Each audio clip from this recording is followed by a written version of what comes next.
Меня зовут Айше, мне 20 лет.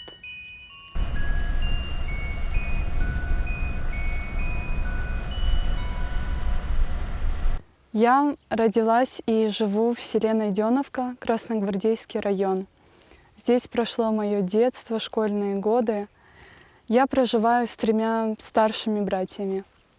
Музыка в моей жизни занимает тоже отдельный уголок моего сердца, так как музыка может помогать избавиться от плохого настроения.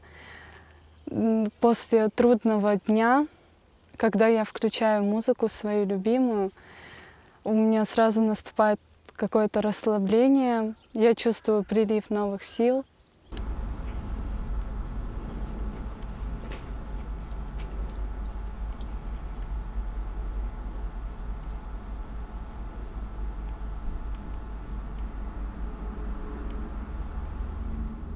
Самое прекрасное время в моей жизни — это было мое детство, потому что там было самое дорогое, что в жизни каждого человека может быть, это родители. Когда мне было 11 лет, я потеряла своего отца.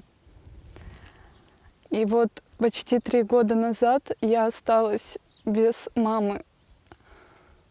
Это самое сложное в жизни, что может произойти. Я вот сейчас говорю, я не должна плакать. Я обещала, что я вообще больше не буду плакать никогда, потому что сдаваться ни в коем случае нельзя. То, что мне подарили жизнь, я это очень ценю и попытаюсь все сделать возможное, чтобы я в этой жизни была достойным человеком, потому что очень хорошее воспитание, очень хорошую любовь, такую большую, мне подарили эти люди, которых я очень сильно люблю и которые навсегда будут жить в моем сердце. Мы уже можем, да, сегодня, ну и сейчас еще, чтобы хорошо все было, сразу, да, вокал уже прописать? Да.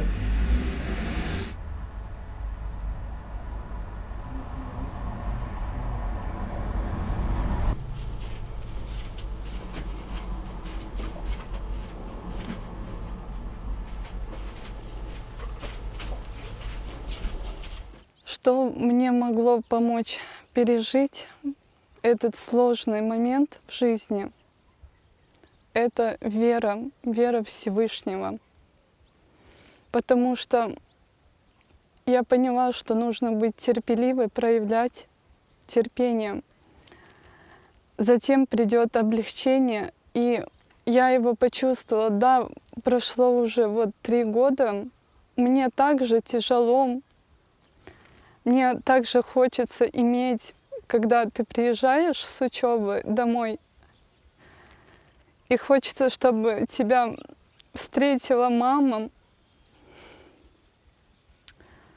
Но когда ты понимаешь, что такого не будет, на душе становится очень плохо. И я всегда прибегаю к молитве, потому что именно она только может меня спасти. Я жила с девочками в общежитии, и были такие сложные дни и ночи. Я проспалась и просто кричала, потому что вот просто болит и все, невозможно. Девочки, они среди ночи вот готовы были просто рядом быть, и все.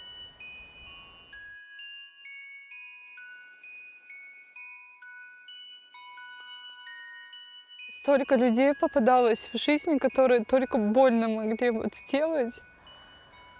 Я не понимала, почему так. Потом просто поняла, что вот эта жизнь, она вот, наверное, чувствовала и говорила мне, что нельзя никого слушать. Вот надо только слушать свое сердце и все. И делать так, как сердце хочет. И я вот эти слова постоянно себе вот говорю, когда вот даже я настолько боялась в студию просто вот зайти, потому что новые люди, я постоянно вот вспоминала ее слова, что вот ничего не бойся и просто слушай свое сердце. И Вера, она мне помогает. Я единственное только очень хочу, чтобы она укрепилась и чтобы я стала очень терпеливой.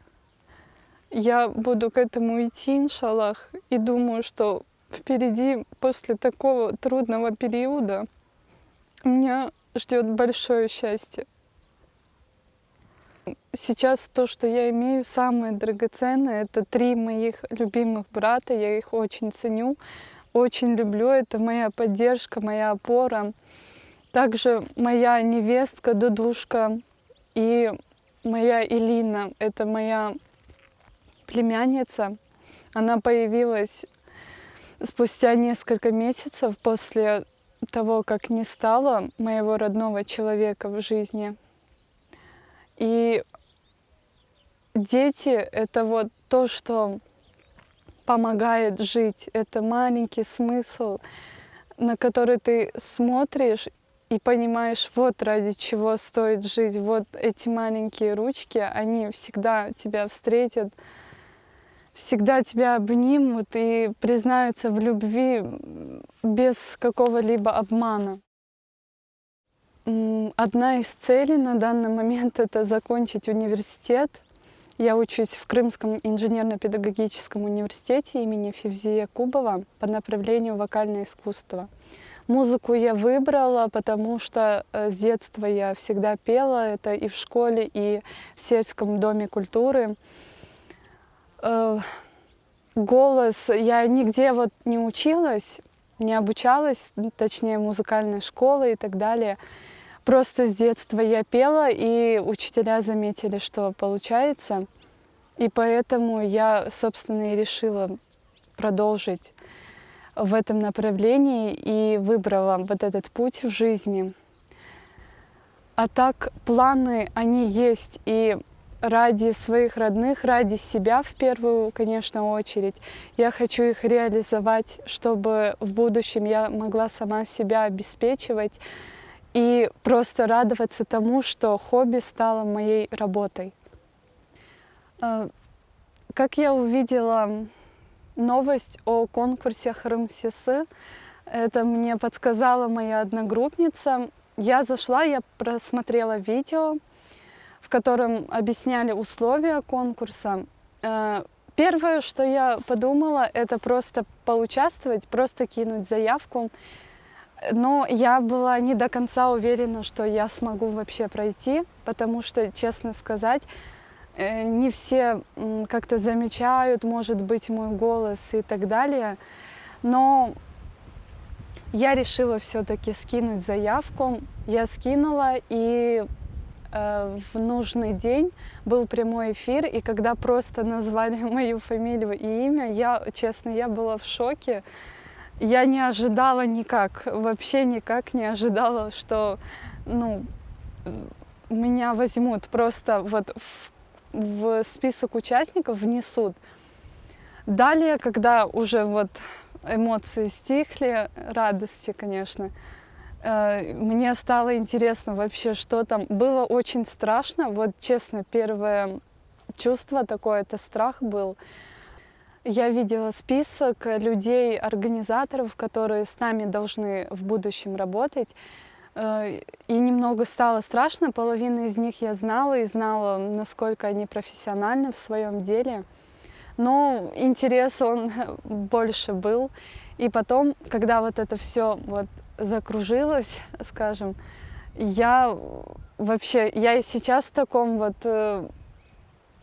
скажем, ожидании хорошем, потому что мне так понравилось работать с людьми этими, которые помогают открыться.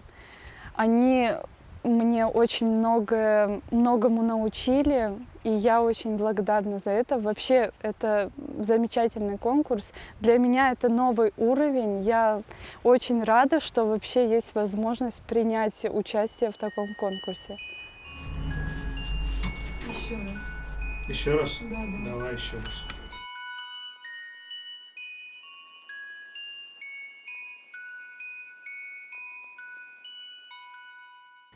раз. Песня, на самом деле, я очень долго думала, о чем я хочу написать. Я, когда вот после объявления участников конкурса, прошло там где-то 3-4 дня, и пока я только связывалась с Эдип ага, Бекир ага, и я думала, почему я не могу прийти к тому, о чем я хочу написать. И как-то мне написал Бекир ага, что я должна в себе разобраться, понять свои переживания и понять то, что меня беспокоит.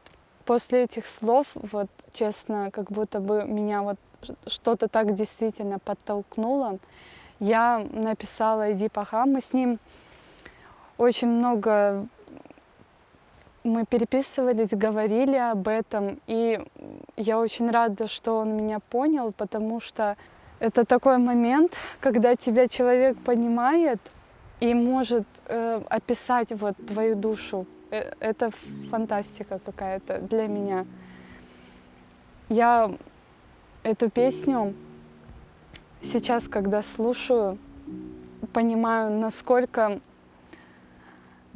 сильно я все-таки открылась и рассказала о своей боли. И очень надеюсь на понимание людей, потому что это в творчестве главное — написать то, что тебя беспокоит и что ты хочешь донести, а в ответ тебя могут понять.